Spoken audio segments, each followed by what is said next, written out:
참 신기한 게 우리가 이런 얘기를 흔히 듣죠. 데미안의 두 인물, 에밀 싱클레어와 데미안을 한 명이라고 보면 데미안이 제대로 보인다. 뭐 이런 얘기들을 우리 흔히 듣고 그런 얘기들을 하는 사람들은 맞죠. 데미안은 에밀 싱클레어의 또 다른 자아다. 그럼 이제 그 시도가 데미안은 1919년에 나왔으니까 이 수레바퀴 아래서는 데미안보다 13년 전에 나온 작품입니다. 자, 그럼 그 시도가 데미안이 최초였겠느냐?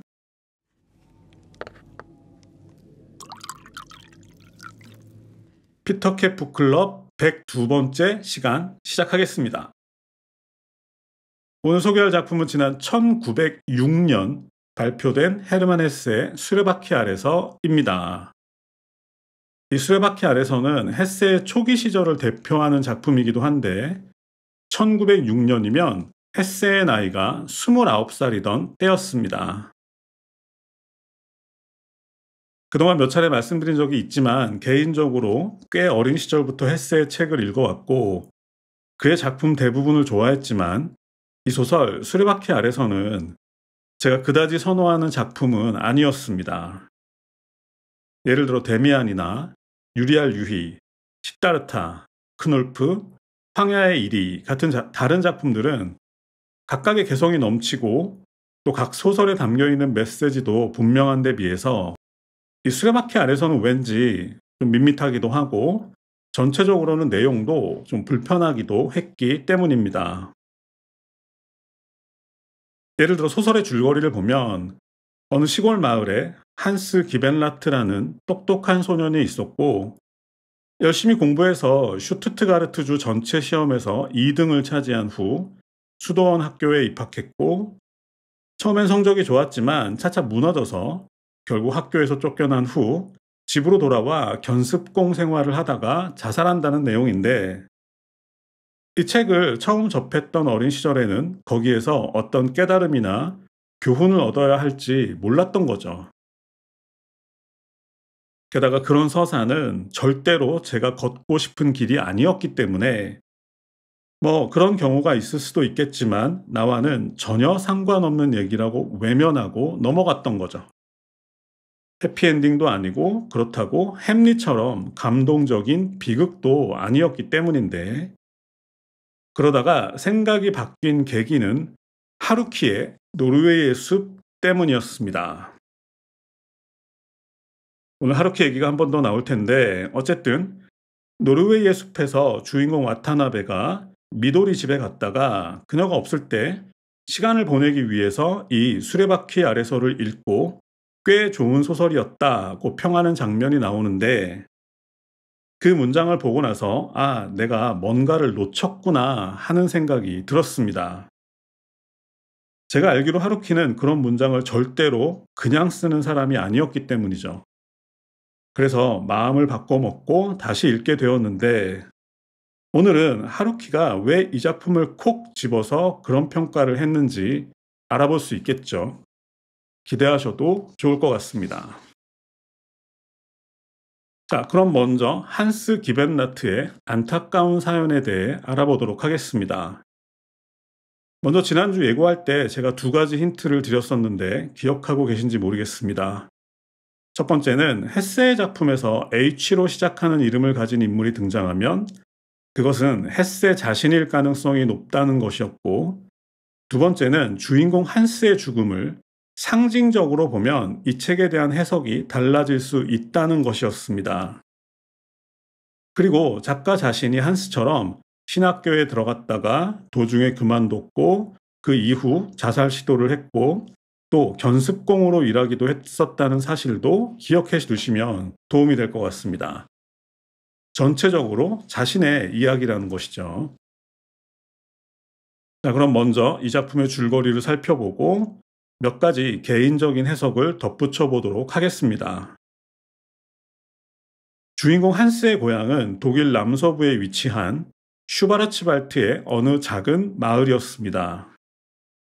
이 슈바르츠발트를 우리말로 번역하면 검은 숲이라는 뜻인데 그러니까 프랑스와 국경을 이루고 있는 라인강을 경계로 펼쳐진 거대하고 오래된 숲을 일컫는 것이고, 과거 로마 제국 군대가 침공을 포기하고 제국의 국경을 라인강으로 정할 만큼 숲이 울창했다고 합니다.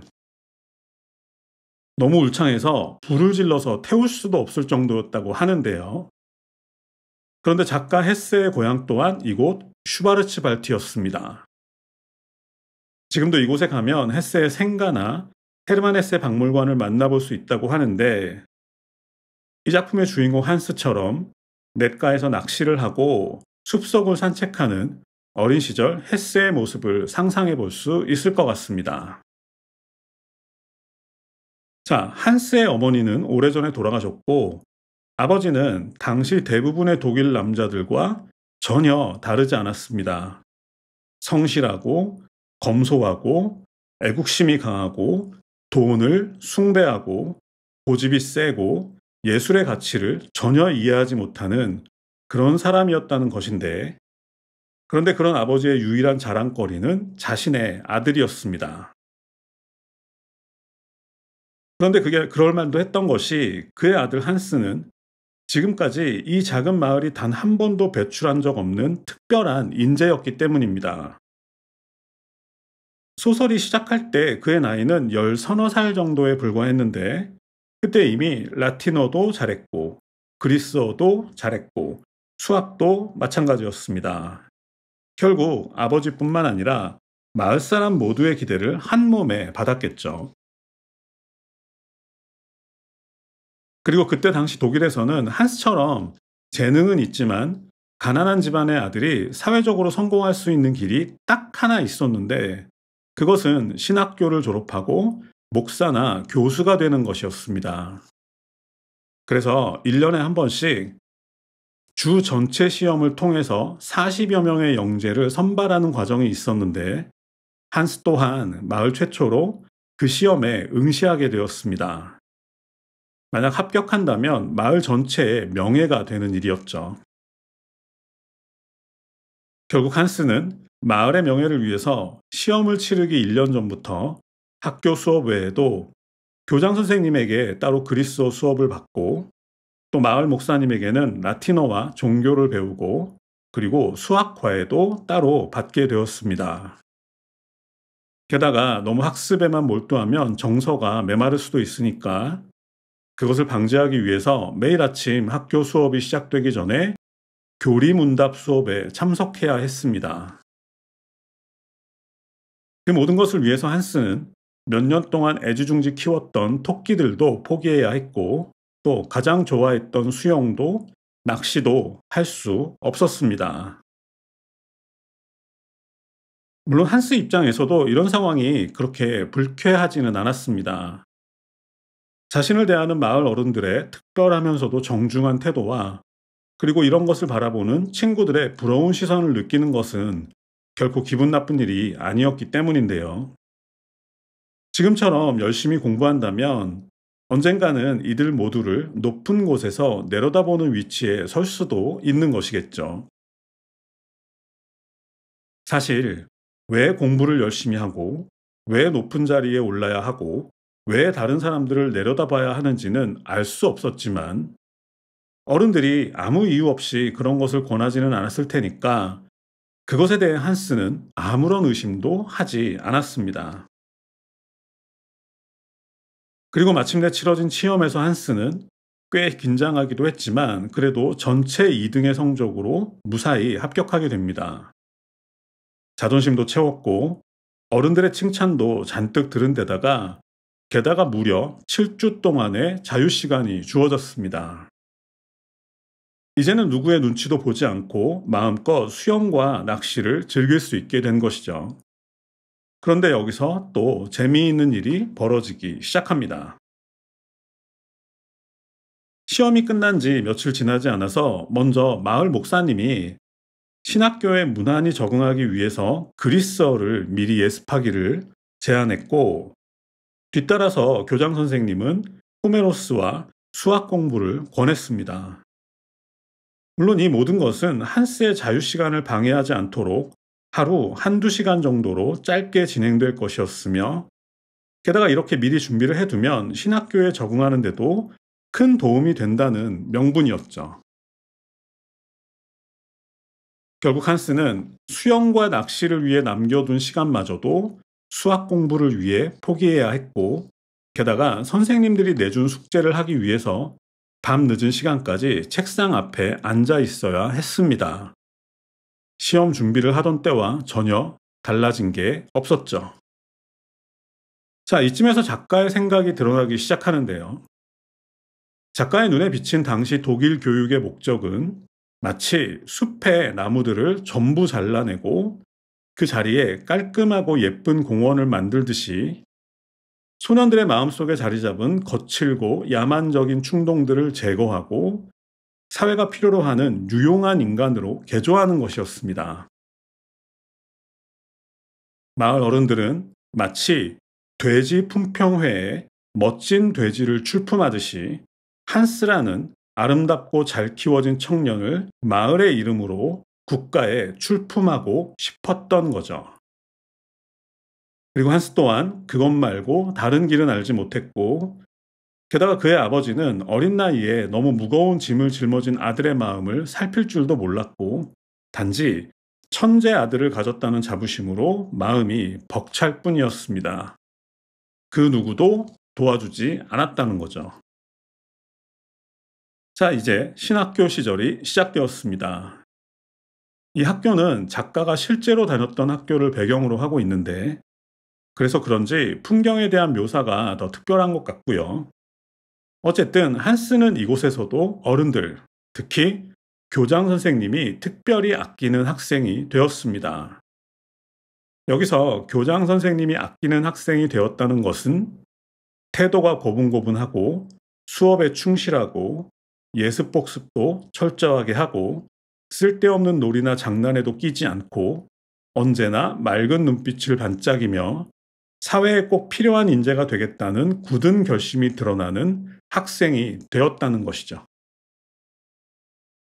물론 학교에는 이런저런 다양한 개성을 지닌 학생들이 존재했습니다. 그런데 그 중에서도 한스와 가장 가까워진 사람은 헤르만 하일러라는 이름의, 특히 교장 선생님이 좋아하지 않는 유형의 친구였습니다. 여기서 교장 선생님이 좋아하지 않는 학생이란 태도가 고분고분하지 않고 수업에 충실하지 않고 선생님이 지적할 때는 고개를 똑바로 쳐들고 쳐다보고, 그리고 늘 시를 읽거나 쓰면서도 그런데도 성적은 그다지 나쁘지 않은 그런 학생이었죠. 그렇게 어른들 말씀에 복종하지 않고 예술에나 신경 쓰는 친구들은 사회가 원하는 인재가 될 수 없었기 때문입니다. 자, 두 사람이 친해진 계기는 나중에 자세히 언급하도록 하고요. 어쨌든 이 헤르만 하일러와 친해진 이후 한스의 성적은 뚝뚝 떨어지기 시작합니다. 공부에 집중도 잘 되지 않았을 뿐 아니라 책상에 앉아서 공부를 하려고만 하면 어디선가 친구가 나타나서 말을 걸거나 산책을 하자고 졸라댔기 때문이죠. 결국 이 헤르만은 한스 같은 모범생을 망치는 위험한 존재로 인식되었고, 결국 몇 차례 사고를 친 끝에 학교에서 쫓겨나게 됩니다. 그렇게 헤르만이 사라졌지만 한스의 성적은 더욱 떨어지기만 했습니다. 무엇에도 집중할 수 없었고 두통은 점점 심해졌고 교장 선생님의 엄한 눈길 앞에서는 비굴하게 고개를 숙일 뿐이었습니다. 결국은 한스 또한 요양이 필요하다는 핑계로 학교에서 쫓겨나게 되죠. 자, 이쯤에서 작가의 의미심장한 문장이 하나 등장하는데 한번 읽어보겠습니다. 왜 그는 가장 감수성이 예민하고 상처받기 쉬운 소년 시절에 매일 밤 늦게까지 공부를 해야만 했는가? 왜 그에게서 토끼를 빼앗아 버리고 라틴어 학교에서 같이 공부하던 친구들로부터 멀어지게 만들었는가? 왜 낚시하러 가거나 시내를 거닐어 보는 것조차 금지했는가? 왜 심신을 피곤하게 만들 뿐인 하찮은 명예심을 부추겨 그에게 저속하고 공허한 이상을 심어주었는가? 왜 시험이 끝난 뒤에도 응당 쉬어야 할 휴식조차 허락하지 않았는가? 이제 지칠 대로 지친 나머지 길가에 쓰러진 이 망아지는 아무 쓸모도 없는 존재가 되어버린 것이다. 이런 문장인데요. 각자 느껴지시는 게 있을 거라고 생각하고 넘어가겠습니다. 자, 다시 집으로 돌아온 한스에게는 또 한 번의 자유가 찾아왔습니다. 게다가 이번에는 그 누구도 간섭하지 않는 완전한 자유였는데, 아버지는 한스의 눈치만 슬슬 살필 뿐이었고 목사님이나 교장 선생님도 그를 외면했습니다. 아쉽게도 그들은 국가가 원하는 인재를 키워내는 방법은 알았지만 쓰러진 소년을 위로하는 방법은 몰랐던 거죠. 게다가 자존심마저 무너져 버렸으니까 사실 그것은 자유라고도 할 수 없는 상태였겠죠. 결국 한스는 껍데기만 남은 존재가 되어버렸습니다. 껍데기만 남았으니까 이제 와서 뭔가를 다시 시작할 수도 없는 노릇이었겠죠. 그렇게 얼마쯤의 시간이 지나고 한스는 한밤중에 싸늘한 주검이 되어 검푸른 강물을 따라 조용히 떠내려가게 되는데, 그런 그의 장례식에는 한스를 그렇게 만든 모든 어른들이 참석해서 특별했던 한 소년의 죽음을 애도한다는 얘기였습니다. 자, 이렇게 줄거리 소개를 마치겠습니다. 마음이 아프고 우울한 소설이었죠. 특히 소설에 등장하는 어른들이 끊임없이 자신을 정당화하고 합리화하는 모습을 지켜보는 게 유난히 힘들었는데, 그래도 이 소설은 그것만 있는 건 아니니까 그래도 약간의 재미를 위해서 또 다른 비밀 한 가지를 알아보면서 마무리하도록 하겠습니다. 시작할 때 헤르만 헤세의 소설에 H로 시작하는 이름을 가진 인물이 등장하면 그것은 작가 자신일 가능성이 높다고 말씀드렸죠. 당연히 한스가 그랬고, 그래서 지금까지 모든 사람들이 수레바퀴 아래서가 헤르만 헤세의 어린 시절 자서전이라고 말해왔고 그것에 대한 의문은 없었습니다. 시골 마을에서 라틴어 학교를 졸업하고 신학교에 들어갔다가 쫓겨나서 견습공 생활을 하고 자살 시도를 했던 것 모두가 작가의 경우와 같았기 때문이죠. 물론 제가 그것을 부정하자는 건 아닙니다. 다만 이 소설에 이름이 H로 시작하는 인물이 한스뿐은 아니다 하는 거죠. 바로 한스의 신학교 친구인 헤르만 하일러입니다. 게다가 공교롭게도 이 친구의 이름이 헤르만이죠. 작가와 같은. 게다가 이 헤르만은 시를 읽는 것도 좋아하고 시를 쓰는 것도 좋아하고, 그렇죠. 그리고 시를 좋아한다는 사실만 떼어놓고 보면 한스보다는 오히려 이 헤르만이 작가의 분신일 가능성이 더 높아 보이는데요. 자, 그렇다면 한스가 아니라 이 헤르만 하일러가 작가의 분신인가 하면 그건 아니고, 제 생각에는 이 지점을 하루키가 눈여겨본 것 같은데, 그러니까 한스와 헤르만 중에 누가 작가의 분신이냐 하는 것이 아니라 원래는 한스라는 자아 하나만 존재했었는데, 그 한스가 신학교에 입학한 이후 한스가 한스라는 자아와 헤르만이라는 자아로 분리되었다. 하나가 둘이 되었다는 건데, 한스는 계속해서 이유도 모른 채 공부만 열심히 하는 자아로 남아 있었지만 이 사춘기 무렵에 등장한 헤르만이라는 새로운 자아는 시를 읽고 시를 쓰고 선생님을 똑바로 쳐다보고 학교를 탈출하는 야생마 같은 자아였다 하는 거죠. 결국 사춘기 무렵에 지금까지 내재되어 있던 본래의 개성과 감수성이 폭발하면서 헤르만이라는 또 다른 자아가 탄생했다는 것입니다. 물론 헤세는 그 이야기를 독자들이 너무 쉽게 눈치챌 만큼 대놓고 쓰지는 않았습니다. 그래도 여기저기 조금씩 힌트를 뿌려 놓았는데, 그 중에서도 가장 재미있었던 건 한스가 책상에 앉아서 공부만 하려고 하면 어디선가 헤르만이 나타나서 방해를 했다는 문장인데, 이런 경험은 지금 우리도 늘 하고 있는 거죠. 제가 조용히 책을 읽으려고 하면 누군가가 나타나서 지금 나라의 운명이 백척간두에 서 있는데 이렇게 한가하게 책이나 볼 시간이 있어? 어서 유튜브를 커봐. 뭐 이런 목소리가 들리죠. 그런 거랑 똑같은 거죠. 한스가 공부에 집중하려고 하면 어디선가 헤르만이 나타나서 나가서 하늘을 보고 구름을 보고 숲속의 나무들을 보고 그리고 시를 쓰라고 유혹하는 건데 그걸 누가 말릴 수 있겠습니까? 그러니까 이 우울한 소설을 꼭 비관적으로만 볼 필요는 없을 것 같다. 한스는 결국 헤르만이라는 새로운 자아를 기쁘게 받아들였고, 그리고 헤르만처럼 학교를 탈출했다가 붙잡혀서 당당하게 퇴학당하고 결국 시인이 되었다. 그리고 지난주 다다를 수 없는 나라 시간에 등장했던 얘기처럼 헤르만이라는 새로운 자아로 탈피해서 이제 껍데기만 남은 한스라는 자아는 당연히 나비가 방금 빠져나온 번데기처럼 그렇게 죽어서 강물 위를 떠내려갔다. 그러니까 한스의 장례식에 참석한 마을 어른들을 그렇게 원망할 필요는 없을 것 같습니다. 그들은 아무것도 모르는 어린 한스를 틀에 집어넣고 그들이 원하는 인간으로 찍어내려고 했지만, 하지만 그들이 무슨 짓을 해도 결국 헤르만 헤세는 시인이 되었고 소설가가 되었다. 게다가 노벨상도 탔다. 하는 거죠. 결국 이 소설은 외롭게 죽어가는 소년의 이야기가 아니라 인간에게 내재된 고유의 성향은 어떤 방법으로도 바꿀 수 없고, 그리고 그들은 결국 자기 자신의 길을 찾아내고야 만다.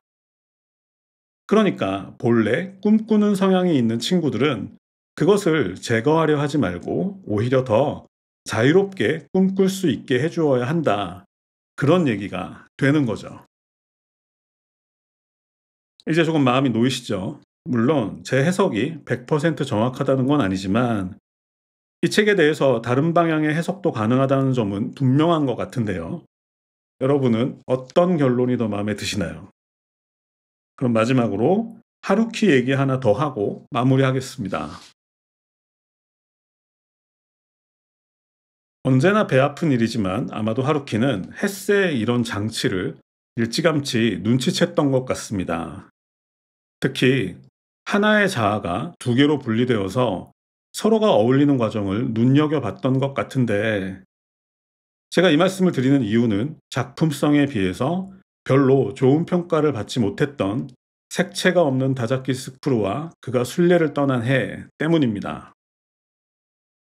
그 소설에서 주인공인 다자키스쿠르는 이유도 알지 못한 채 친구들에게 절교를 당하고 혼자서 고통스러운 시간을 보내게 되죠.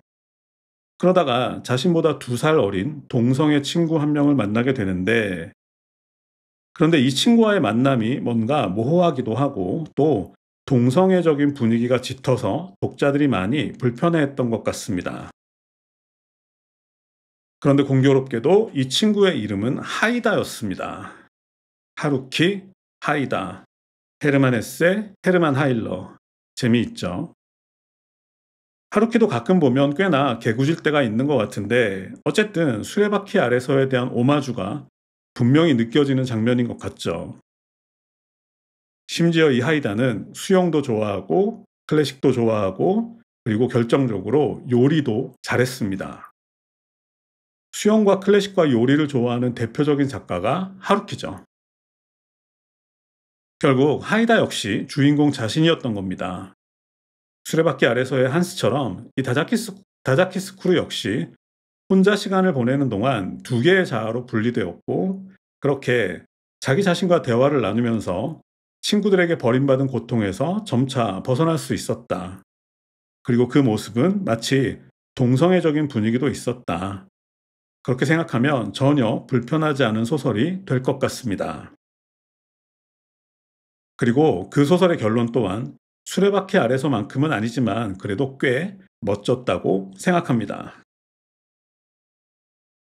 자, 이제 마무리하겠습니다. 전에 한강의 채식주의자를 소개할 때 한강 같은 작가가 형부와 처제의 불륜이라는 불편한 소재를 가져왔다면 그 장면은 다른 시각으로 바라볼 필요가 있고, 어쩌면 그런 장면을 선택한 작가의 의도 자체가 독자로 하여금 그 장면을 오래 그리고 다르게 생각해 보기를 바라는 마음이 담겨 있는 것 같다고 말씀드렸었는데, 채식주의자도 그렇고 수레바퀴 아래서도 그렇고 또 색채가 없는 다다키스쿠르와 그가 순례를 떠난 해도 그렇지만, 앞으로도 그렇게 불편한 장면을 만날 때마다 혹시 작가의 의도가 담겨 있는 장면이 아닐까? 이렇게 생각하시면 소설을 즐기는데 조금 더 도움이 되지 않을까 싶습니다. 오늘은 여기까지 하겠습니다. 감사합니다.